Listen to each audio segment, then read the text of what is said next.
Olá, seja bem-vindo à nossa primeira aula de redação na Dabil. Eu sou a professora Juliana, atuo com preparatórios há muitos anos, correção de redações e também sou graduada em língua portuguesa e inglesa, assim como especialista em língua portuguesa e tenho mestrado na área também. Como nossa primeira aula de hoje, vamos falar sobre estética e padronização da redação. São pontos importantes para você conseguir convencer o corretor de que você está fazendo um texto adequado e de acordo com o que está sendo esperado pela banca. Ok? Então vamos lá. Como disse, né, professora Juliana, aula 1, estética do trabalho redacional. Vocês devem ter em mente que a redação de vocês deve ser o mais limpa possível. O que quer dizer com limpa? O que significa esse adjetivo limpa em relação à redação? A redação de vocês deve ter o mínimo de rasuras, o mínimo de emendas, respeitar os limites da margem, fornecer para o corretor um quantitativo de linhas compatível com a temática exigida. Vocês não vão ter a pretensão de conseguir uma nota 1000 escrevendo apenas 15, 20 linhas. Se a banca faz uma folha de redação com 30 linhas, eles esperam que você se aproxime ao máximo da 30ª linha. Isso é uma coisa muito importante na hora de fazer o seu projeto de texto, de elaborar, de planejar a sua escrita da redação. A estética para a estrutura. Outro ponto muito importante em relação à produção do seu texto é a estética para a estrutura. O que significa estética para a estrutura? É o equilíbrio entre os parágrafos. Não há como apresentar um texto e querer que esse texto seja bem aceito se você faz uma introdução com 3 linhas, um desenvolvimento com 10, um segundo parágrafo de desenvolvimento com 3 linhas e uma conclusão com 5 linhas. Não dá. A gente precisa fazer um equilíbrio de quantitativo de linhas para quando o corretor bater o olho na sua redação, ele olhar e falar, né, para ele mesmo: esse texto é um texto organizado, esse é um texto limpo, é um texto que eu terei prazer de ler. Pode parecer bobagem, mas isso não é bobagem. Isso é um ponto extremamente importante da escrita do seu texto. Esses cuidados são extremamente relevantes para você conseguir galgar as maiores notas. Você vai entender por quê.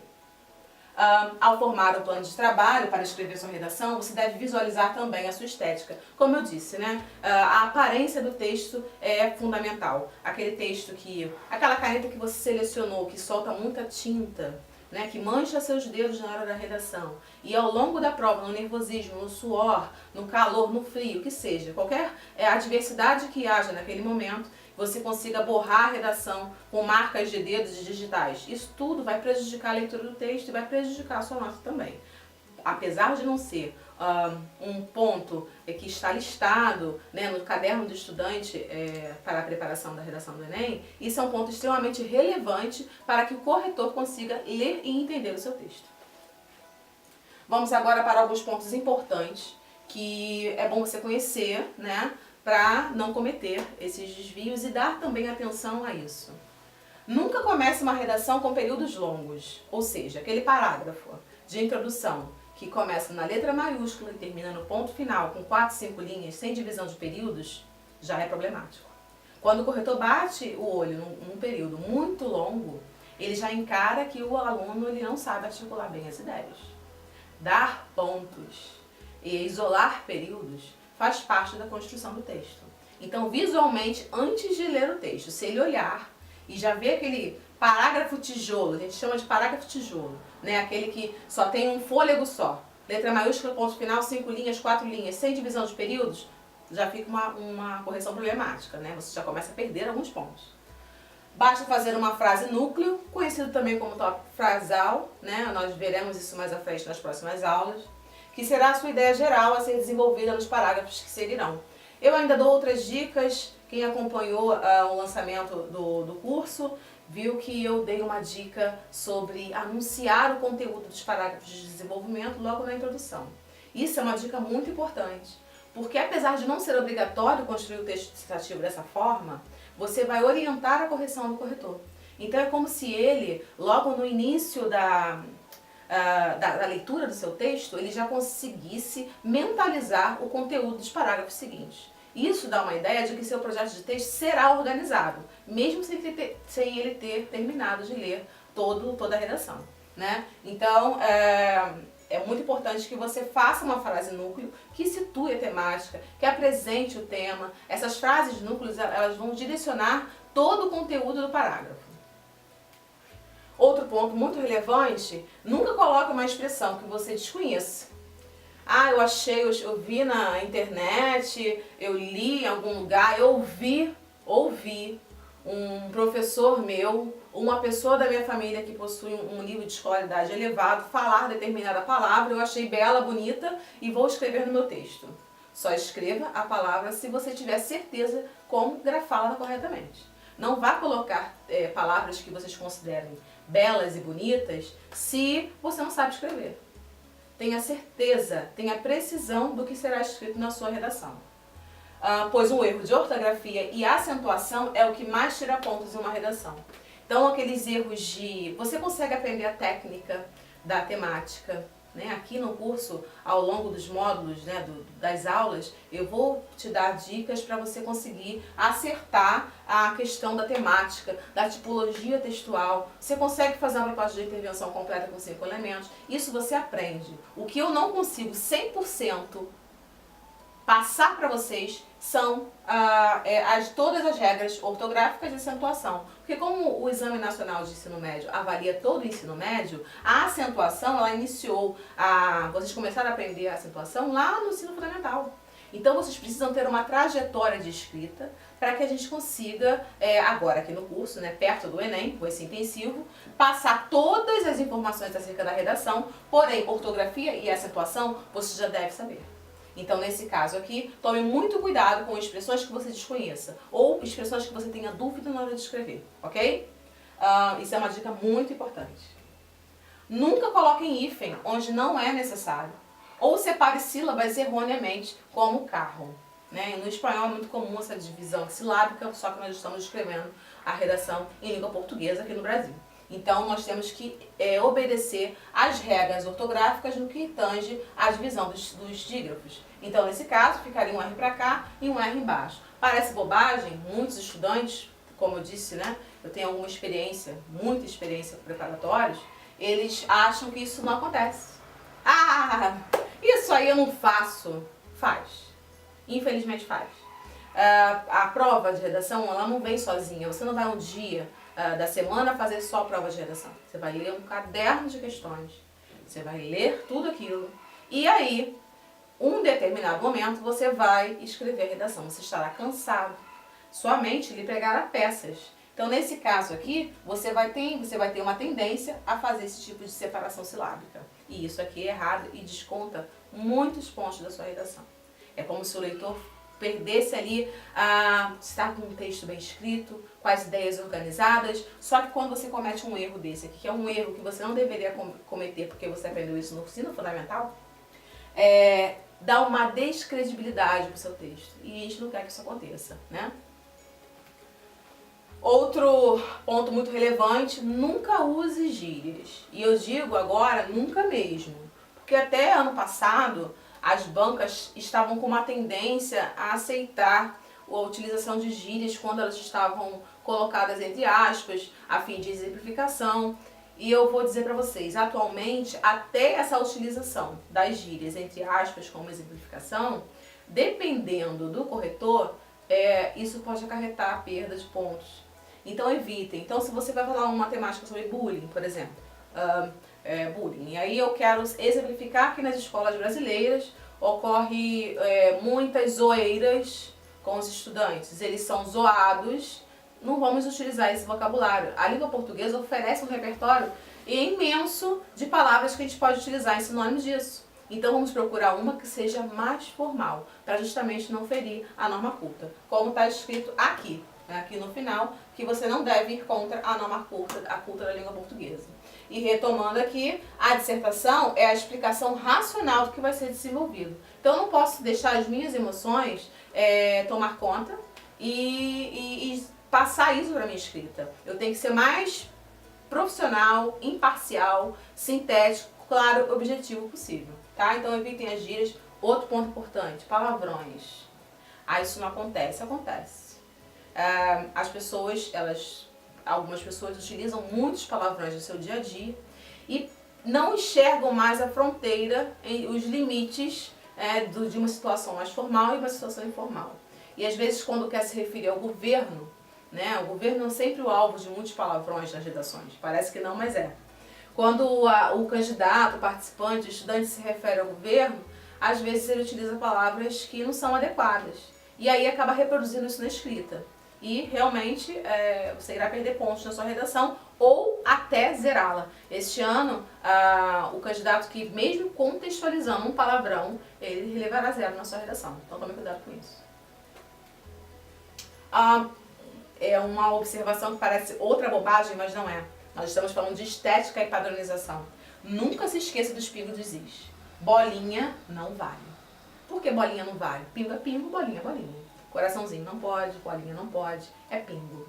Então, vários estudantes não têm hábito de colocar pingo nos is. Deixam a critério do corretor adivinhar que aquilo ali é um i.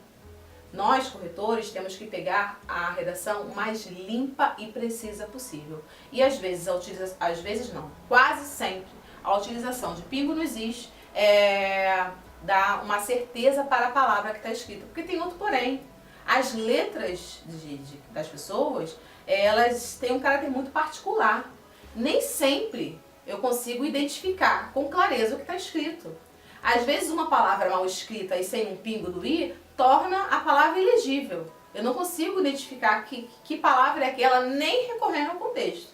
Então, o pingo do i é tão importante quanto o ponto final. Outro ponto muito importante em relação à pontuação. Eu considero a pontuação um dos pontos mais críticos e difíceis de aprender na hora de escrever um texto. Então, o que tem a ver a pontuação com estética e padronização da redação? A pontuação ela vai transmitir uma clareza da leitura para o corretor. Então, se você não sabe colocar a vírgula, por exemplo, há situações que a vírgula ela não é obrigatória, a vírgula é facultativa, ela pode ser dispensada, porém, se você retirá-la, você irá prejudicar a leitura do corretor. Então, saber pontuação é um ponto crucial para conseguir uma nota 1000 na redação do Enem. Sem ela, você não vai conseguir chegar nem perto dos 800. Então, tenham muito cuidado em relação a isso, ok? Próximo ponto. Nunca entregue uma redação sem verificar a separação silábica das palavras. Já falei de separação silábica e reforcei aqui. Por quê? Porque é um ponto importantíssimo. Faça sua revisão gramatical, faça sua revisão do conteúdo e após essa revisão, vá na lateral da sua prova e verifique se as separações silábicas estão corretas. Se você não repetiu o hífen que não tinha que repetir, se você deixou de colocar um hífen de translineação, observem o uso do hífen. O uso do hífen ele é tão importante quanto a pontuação correta, ok? Mais um. Nunca comece a escrever sem estruturar o que vai passar para o papel. Então tem alunos, estudantes, alunos meus, que costumam afirmar que escrever é o dom e ele tem esse dom de escrever. Que ele tem muita facilidade de escrever, como o pai dele. Primeiro, escrever não é um dom. Escrever é uma habilidade. O que acontece é que há pessoas no mundo que adquirem essa habilidade com mais facilidade. Então ele vai achar que ele nasceu com um dom. Não, ele não nasceu com um dom. E outro ponto importante, escrever redações tem que ter técnica. Então não é só ter ideias mirabolantes, você precisa saber organizar essas ideias. Então mesmo que você ache, caiu um tema que eu conversei com um professor meu ontem. Eu ontem tive aula, prova do Enem, hoje eu conversei sobre essa temática exaustivamente, estou com minha cabeça cheia de repertórios, eu consigo falar do tema de forma profunda e objetiva. Faça um projeto de texto antes de começar a escrever. Delimite que estará no primeiro parágrafo, no segundo parágrafo, no terceiro parágrafo, como será a sua proposta de intervenção, como você irá concluir antes de começar a escrever. Isso é muito importante, porque senão você começará a escrever sem projeto, vai ficar com aquele parágrafo que eu falei no início da aula, uma introdução com 3 linhas, ou com 10 linhas, um outro parágrafo de desenvolvimento com 3. Então tome muito cuidado com a ausência do projeto de texto, porque eles podem derrubar a sua nota e impedir que você realize seu sonho. Próximo. Tenha calma na hora de dissertar e sempre volte à frase núcleo, né, aquela frase principal do parágrafo, para orientar os argumentos. O que acontece muito é o seguinte, estou cansado, estou nervoso, a prova é longa, eu estudei até tarde um dia antes da prova, e aí eu fiz meu projeto de texto, disse que eu ia falar em cada parágrafo, só que no meio do segundo ou terceiro parágrafo, não sei porque, eu tive outra ideia. E aí eu começo a tentar a colocar essa ideia, porque ela é maravilhosa. Na minha cabeça ela é indispensável para eu conseguir uma nota máxima. E aí eu mudo o foco do parágrafo. Meu tópico frasal, por exemplo, minha frase núcleo, vai falar sobre que, por exemplo, uma temática muito relevante que está sendo falada rotineiramente nos jornais, vai falar que as armas, o porte de arma não pode ser liberado. Mas aí no meio do parágrafo eu tive uma ideia maravilhosa, só que essa ideia não casa bem com a minha ideia apresentada no tópico frasal. E aí eu vou ter uma contradição de ideias. E essas contradições são penalizadas. Por exemplo, na competência 3, na competência 2, eu posso ser penalizado em relação a isso. Então eu posso perder pontos da competência 3, ficando com 80 pontos, porque eu fui contraditório, um texto bom. Muito bom, poderia chegar a uma nota próxima de 1000. Então tome muito cuidado com isso, tá? Não se percam ao longo da confecção e da escrita dos parágrafos. Se você colocou no projeto de texto uma coisa, siga na hora da escrita. Não deixe que a ansiedade e a afobação façam você se perder, ok? Próximo, verifique sempre a estética. Parágrafo, acentuação, vocabulário. Verifique se as palavras que vocês utilizaram, elas realmente encaixam no contexto da redação. Separação silábica, mais uma vez. Poxa, 3 vezes que você está falando isso. Estou falando 3 vezes para você não errar. E, principalmente, a pontuação. É a maior dificuldade de quem escreve e a maioria acha que é fácil de utilizar. Então, eu vou colocando vírgula onde eu acho que tem uma pausa. Vai errar.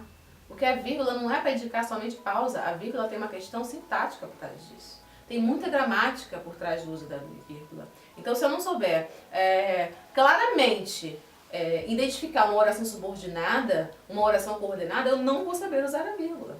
Se eu não souber, por exemplo, a questão da utilização de um operador argumentativo, onde colocar, eu não vou saber que se ele estiver no meio da frase, ele virá entre vírgulas. Se ele estiver no início da frase, é uma vírgula só. Se eu não colocar, não é obrigatório, mas garante clareza. Então tome muito cuidado com a pontuação. Então, como eu disse, verifique sempre. Acabou de escrever? Procure seus próprios erros. Casse seus erros, procure para que não entregue uma redação com erros que poderiam ser evitados.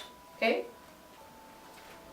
Respeite as margens do papel e procure sempre fazer uma letra constante, sem diminuir a letra no final da redação para ganhar mais espaço ou aumentar para preencher espaço. Vou dizer para vocês, eu que tenho muitos anos de correção de redação, a gente sabe quando vocês estão aumentando a letra para conseguir ganhar linhas. Não é porque a pessoa tem uma letra grande, não.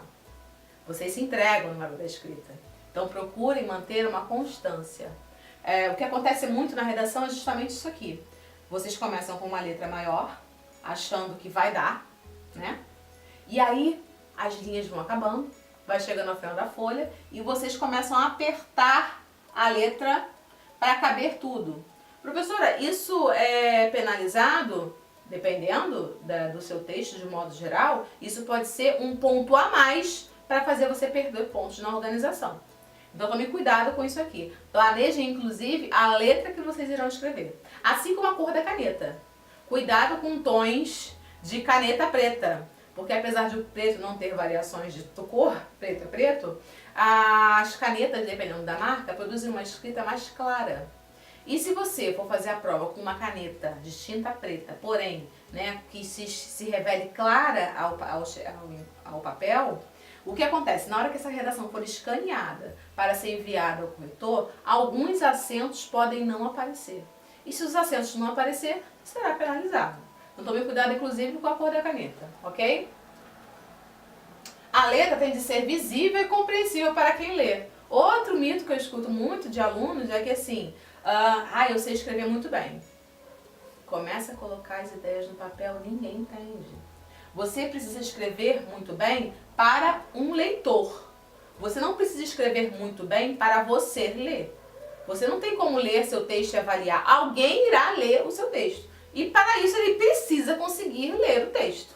Um texto como esse ele é mais comum do que vocês imaginam. As pessoas não conseguem escrever de outra forma. Elas se preocupam tanto em treinar o conteúdo da redação, em treinar questões ortográficas e se esquecem de fazer a caligrafia. precisa realmente exercitar a forma de escrever as palavras. Não há como avaliar um texto plenamente com uma escrita assim. O que normalmente acontece? O corretor acaba corrigindo por cima. Porque se ele não consegue identificar que isso aqui é uma letra, uma palavra, ele vai passar pela frente e não vai corrigir. Ele vai te penalizar e pronto, se ele não consegue ler, né? Infelizmente isso é uma realidade, tome cuidado com isso. Não inicie nem termine uma redação com expressões tipo eu acho, parece ser, acredito mesmo, quem sabe. Quem já está treinando a redação já tem um tempo, já vai saber que isso aí é um caso que deve ser evitado. Né? O uso de primeira pessoa, apesar de não ser diretamente penalizado na redação do Enem, né, não é como as bancas militares que penalizam as marcas de primeira pessoa, você vai transmitir um texto com um vocabulário empobrecido. Então, porque eu acho, né, fica muito pessoal, uma relação muito próxima, que não é isso que a gente espera no texto dissertativo de uma prova do Enem. Então, evitem utilizar a primeira pessoa, cuidado com essas expressões vagas, acredito, quem sabe. Você tem que ser assertivo na sua escrita. Você não pode dar margens para que ninguém duvide do que você escreveu. Você está convencendo o corretor de que você precisa ganhar 1000 pontos. Então, você escrever quem sabe não sabe nada. Eu acho. Você não tem que achar, você tem que ter certeza. Então tome cuidado com essas expressões vagas, porque elas serão penalizadas na sua redação. Outro ponto importante é que você deve tomar cuidado com os chamados superlativos criativos. Do tipo, mesmamente, apenasmente, e com neologismos incultos, tipo imexível, inconstitucionalizável, inconstitucionalizável. Chega até difícil de ler, imagina na hora de corrigir a redação. Tome muito cuidado, parece que é bobagem, isso tá claro que tá errado. Não. Na hora de produzir um texto, o desespero é tanto para achar vocabulário diversificado que você acaba inventando palavras novas. Então tome muito cuidado com o uso dessas palavras inventadas para tentar encaixar no seu texto. Você vai perder pontos com isso. Última observação, para a gente resumir, tudo que você vai escrever vem do que você pensa. Então, você vai escrever um texto, você não vai estar copiando de lugar nenhum, até porque se você copiar, você perderá pontos também. Você deverá produzir um texto autoral, um texto seu. Então, tudo que você vai escrever vem da sua mente, vem da sua cabeça. Dessa forma, precisa montar um bom plano, transmitir com clareza o que está no campo das suas ideias e deixar a leitura do corretor da sua redação o mais fácil possível. Sempre falo de sala de aula. Vocês têm que facilitar a vida do corretor. Vocês não podem produzir um texto em que só você entenda. Vocês não podem deixar a compreensão a cargo do leitor, nesse caso, a cargo do corretor. Tudo deve estar muito claro e objetivo. Lembre-se, nem tudo que está na sua cabeça irá para o papel, por isso organize suas ideias, ok? Então, até a próxima aula. Essa é a aula de hoje, Estética e Padronização da Redação. Até lá, nos vemos na próxima. Se você gostou da aula, acesse o link abaixo para saber mais informações do nosso curso. Até a próxima!